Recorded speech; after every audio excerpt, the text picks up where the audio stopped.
صفحہ نمبر 151، صفحے کے شروع سے لائن نمبر 1،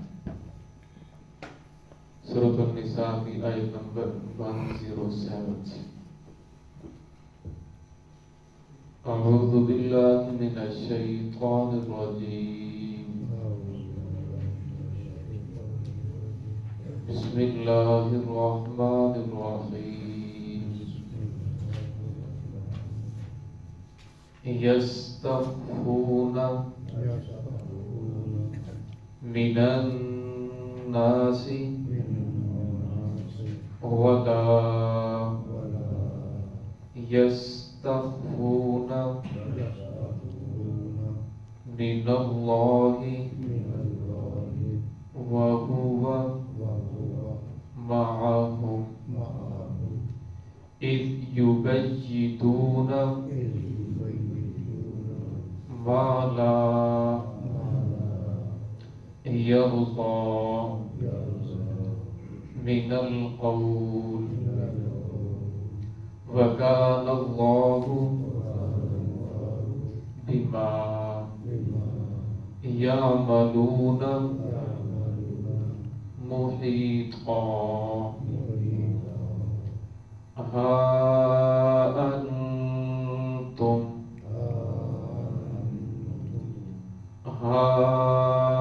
هؤلاء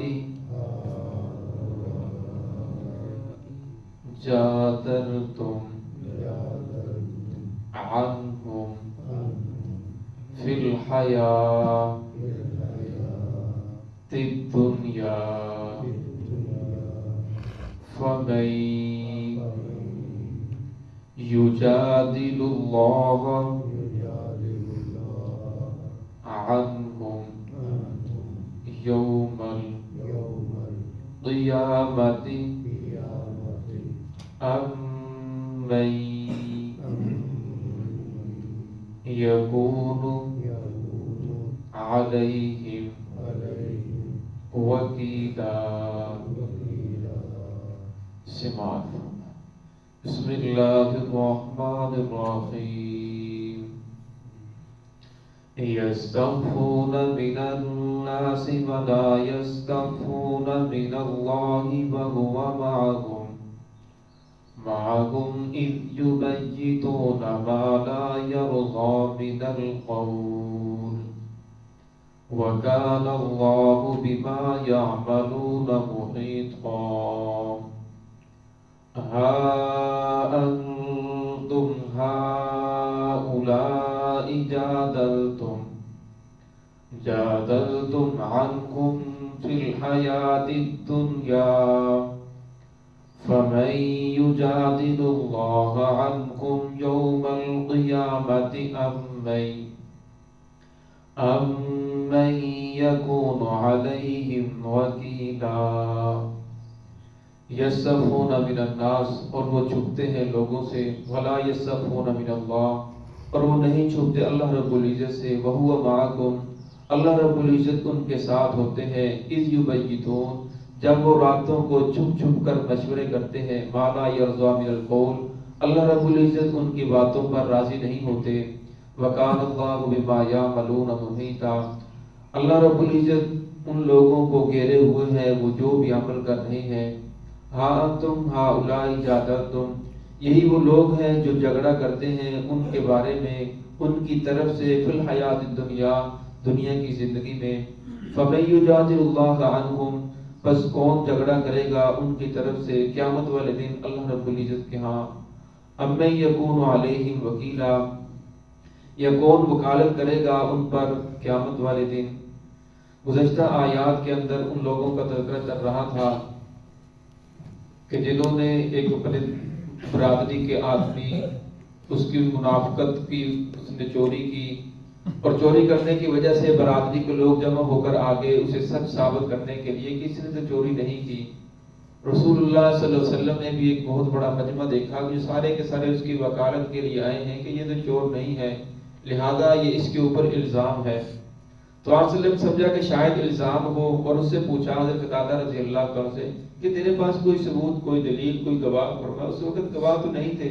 تو صلی اللہ علیہ وسلم نے فرمایا پھر ایسے ایک آدمی کے اوپر الزام لگا رہے ہو. اور جب آپ صلی اللہ علیہ وسلم نے یہ ارشاد فرمایا تو وہ صحابی جو تھے حضرت قتادہ، وہ تو منافق نہیں تھے، وہ تو پکے سچے مسلمان تھے، تو بڑے پریشان ہوئے لیکن خاموش ہو کر چلے گئے کہ معاملہ تو سارا الٹ ہو گیا. تو پھر اللہ رب العزت نے آیات نازل فرمائی جس کا کل تذکرہ ہوا کہ یہ لوگ جھوٹے ہیں، حضرت قتادہ رضی اللہ تعالیٰ عنہ سچے ہیں، چوری اس آدمی نے کی ہے. اور جب اس آدمی کو پتہ چلا تو مدینہ سے ہجرت کر کے مکہ چلا گیا. وہاں جا کر پھر اپنی حرکت سے باز نہیں آیا. اس نے دیوار کو نقب لگایا، چوری کرنے لگا تو دیوار اس کے اوپر گری اور وہیں وہ ہلاک ہو گیا. تو اس آیت کے اندر اللہ رب العزت لوگوں کا تذکرہ فرمایا جو خاندان والے، برادری والے، رات کو امین نامی جو تھا مشرک، اس منافق، اس کے گھر جمع ہو کر مشورہ کر رہے تھے کہ کس طرح صبح کو رسول اللہ صلی اللہ علیہ وسلم کے سامنے پیش ہوں اور اس کے جھوٹ کو سچ ثابت کیا جائے اور اس کی چوری کو بالکل بری کر دی جائے کہ اس نے چوری کی نہیں ہے. تو اللہ رب العزت فرمایا یستخفون من الناس، یہ لوگوں سے چھپتے ہیں. کیوں؟ کیونکہ اگر لوگوں کو پتہ چل گیا تو ہماری ناکامی ہو جائے گی، لوگ ہم سے نفرت کریں گے. فرمایا بلا یستخفون من اللہ، اللہ سے نہیں چھپتے. حالانکہ انہیں چاہیے کہ اللہ سے چھپیں، اللہ رب العزت کی ذات سے چھپ نہیں سکتے. کیوں؟ وَهُوَ مَعَكُمْ، اور اللہ رب العزت ان کے ساتھ ہے، یہ جہاں کہیں بھی چلے جائیں. اب قرآن پاک کے اندر دو عقیدے بیان کیے گئے. ایک عقیدہ ہے الرحمن علی العرش استویٰ، کہ اللہ رب العزت کی ذات عرش پر موجود ہے. اب اللہ رب کی ذات عرش پر کیسے موجود ہے؟ جیسے ہم بیٹھے ہیں ایسے بیٹھے ہیں، یا پلنگ پہ بیٹھے ہیں، کرسی پہ بیٹھے ہیں. تو اس کے بارے میں علماء فرماتے ہیں کما یلیق بشانہ، جیسے اللہ رب العزت کی شان ہے اللہ رب العزت ویسے موجود ہے. اب اللہ رب العزت جسم سے پاک ہے. قرآن پاک نے اللہ رب کے دو ہاتھ کا ذکر فرمایا. اب وہ ہاتھ کیسے ہیں؟ اب جیسے اللہ رب العزت کی شان ہے، ہم اس کے بارے میں اگر زیادہ تفصیل کے اندر جائیں گے، بحث پڑھ کے اندر جائیں گے تو فرمایا انسان گمراہ ہوتا چلا جائے گا. اب دوسرا قرآن پاک کا جو عقیدہ بیان کیا گیا، فرمایا وَهُوَ مَعَكُمْ أَيْنَمَا كُنْتُمْ، تم جہاں کہیں بھی ہو اللہ رب العزت تمہارے ساتھ ہیں. اور قرآن پاک کی دوسری جگہ پر فرمایا وَنَحْنُ أَقْرَبُ إِلَيْكَ مِنْ حَبْلِ الْوَرِيدِ، اللہ رب فرماتے ہیں میرے بندے میں تو تیری شاہ رگ سے بھی زیادہ تیرے قریب ہوں. اب جو پہلا عقیدہ ہے کہ اللہ رب العزت عرش پر موجود ہے، فرمایا کیسے موجود ہے؟ جیسے اللہ رب العزت کی شان ہے کما یلیق بشانہ، اور اللہ رب العزت ہر بندے کے ساتھ ہیں. اور اللہ رب العزت انسان کی شاہ رگ سے بھی زیادہ قریب ہے. انسان تنہائی کے اندر ہو، جہاں کوئی بھی موجود نہ ہو، انسان فرمایا جب اس وقت گناہ کرتا ہے اللہ کی ذات وہاں بھی موجود ہوتی ہے. اللہ رب العزت اپنے علم کے اعتبار سے، اپنی قدرت کے اعتبار سے ہر جگہ موجود ہے، ہر انسان کے ساتھ ہیں. فرمایا انسان جو بات کرتا ہے، اب فرمایا انسان کے دل کے اندر بات آتی ہے، ہونٹوں نے حرکت نہیں دی، کسی کو پتہ نہیں چلا. فرمایا اللہ رب العزت کا ذات کو وہ بھی معلوم ہے. فرمایا اللہ رب کی ذات سے تم چھپ نہیں سکتے. وَهُوَ مَعَكُمْ، تم جہاں کہیں بھی چلے جاؤ، راتوں کو مشورے کرو، دن کے مشورے کرو، گھروں کے اندر چھپ کر کرو، کسی غار کے اندر چلے جاؤ، فرمایا اللہ کو تو سب معلوم ہے. اِذْ يُبَيِّتُونَ، فرمایا جو تم راتوں کو مشورے کرتے ہو، مَا لَا يَرْضَىٰ مِنَ الْقَوْلِ، اللہ رب العزت تمہاری ایسی بری باتوں پر راضی نہیں ہے، اللہ رب العزت کو ایسی باتیں پسند نہیں ہے. وَاللَّهُ بِمَا يَعْمَلُونَ مُحِيطٌ، فرمایا اللہ رب العزت تم جو بھی عمل کر رہے ہو اسے گھیرے ہوئے ہیں. اب اللہ رب العزت ہر چیز کو گھیرے ہوئے ہے. فرمایا انسان جو بھی عمل کرتا ہے اللہ رب العزت سے کوئی انسان باہر نہیں ہے، اللہ کی قدرت سے، اللہ کے علم سے کوئی مخلوق باہر نہیں ہے. آخر گناہ کر کے کہاں چلا جائے گا؟ اللہ کی زمین کو چھوڑ کر کسی اور جگہ چلا جائے گا، آسمان کو چھوڑ کر کسی اور جگہ بھاگ جائے گا. فرمایا اللہ کی زمین سے انسان بھاگ نہیں سکتا. تو جو بھی انسان جو بھی کر رہا ہے اللہ رب العزت کو ہر معلوم ہے. فرمایا جو انسان بات نہیں آ رہے پھر بھی، فرمایا میں نے دنیا کے اندر بھی رسوا کرتا ہوں، آخرت کے اندر بھی ان کی رسوائی ہے. آج دیکھیں جتنے لوگ ہیں اصل کے اندر معاملے کا حق کو پتہ ہوتا ہے، لیکن وہ پیسہ لے کر اس کی وکالت کر رہا ہوتا ہے.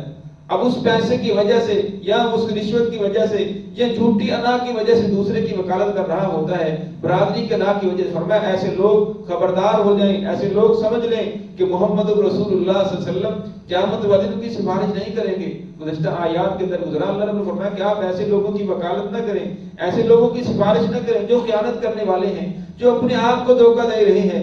اصل کے اندر انسان جب کسی کو دھوکہ دیتا ہے، کسی کے ساتھ فراڈ کرتا ہے، وہ یہ سمجھتا ہے کہ میں نے فلاں کو ایسا کاروائی سنائی، ایسی بات سنائی کہ اسے پتہ بھی نہیں چلا، میں نے اسے دھوکہ دے دیا، اسے میں نے بے وقوف بنا دیا. حالانکہ اسے بے وقوف نہیں بلکہ وہ اپنے آپ کو بے وقوف بنا رہا ہوتا ہے. اب اس کے ساتھ تو تھوڑی دیر کے لیے دھوکا ہوا، فراڈ ہوا، اسے تھوڑی دیر پریشانی ہوگی، وہ ختم ہو جائے گی، لیکن اس سب کے اندر اس آدمی نے اپنی آخرت کو برباد کر لیا، اپنے ساتھ ہمیشہ ہمیشہ کا دھوکا کر لیا۔ فرمایا ایسے لوگ جو اپنی ذات کے ساتھ دھوکا کر رہے ہیں، اپنی ذات کے ساتھ خیانت کر رہے ہیں، فرمایا اللہ رب العزت کو ایسے لوگ پسند نہیں ہیں۔ محمد رسول اللہ صلی اللہ علیہ وسلم کو فرمایا کہ آپ ایسے لوگوں کی وکالت نہ کریں، ایسے لوگوں کی سفارش نہ کریں، ایسے لوگوں کی سفارش فرمایا اللہ رب العزت کو قبول نہیں ہے۔ آگے اللہ نے فرمایا ہاں انتم ہؤلاء جادلتم عنہم فی الحیاۃ الدنیا، فرمایا یہ لوگ دنیا کی زندگی کے اندر تو وکالت کر رہے ہیں، دنیا کی زندگی کے اندر تو ان لوگوں کے سامنے کھڑے ہیں کہ یہ لوگ سچے ہیں، ایسے ان کے اوپر الزامات ہیں، چند پیسوں کی وجہ سے، ٹکوں کی وجہ سے، جھوٹی ادا کی وجہ سے یہ وکالت کر رہی ہیں۔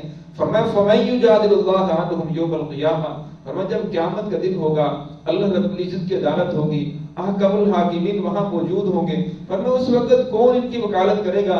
کون ہے جو اللہ کے سامنے ان کی وکالت کرے، اللہ کے سامنے ان لوگوں کو سچا ثابت کرے؟ فرمایا وہاں تو انہیں کوئی سچا ثابت نہیں کر سکتا۔ دنیا کی زندگی کتنی زندگی ہے؟ 50 سال، 60 سال، 70 سال، آخر یہ گزرنے والی ہے، تم نے بننا ہے، اللہ کی عدالت میں پیش ہونا ہے۔ اس لیے فرمایا دنیا کے اندر رہتے ہوئے زندگی گزارو، لیکن اپنی آخرت کو سامنے رکھو کہ ہم نے اس دنیا کو چھوڑ کر جانا ہے۔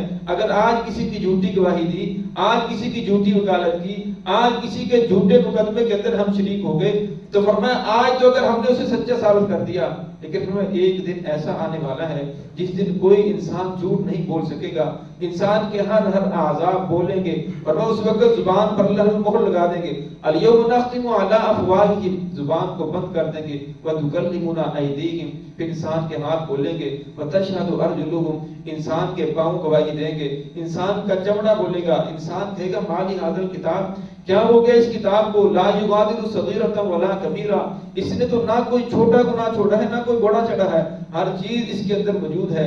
اللہ رب فرمائیں گے آج کے دن تیرا حساب لینے کے لیے تیرا مال نامہ ہی کافی ہے، یہی تجھ سے حساب لے گا، ہر چیز درج ہوگی۔ اس لیے فرمایا کہ انسان جو بھی کام کرے اپنی آخرت کو سامنے رکھے۔ اب میں یکون علیہم وکیلا، فرمایا قیامت والے دن ان کے اوپر کوئی وکالت کرنے والا نہیں ہوگا۔ تو ہے کہ اللہ رب العزت ہم سب کو صراط مستقیم پہ چلنے کی توفیق عطا فرمائے۔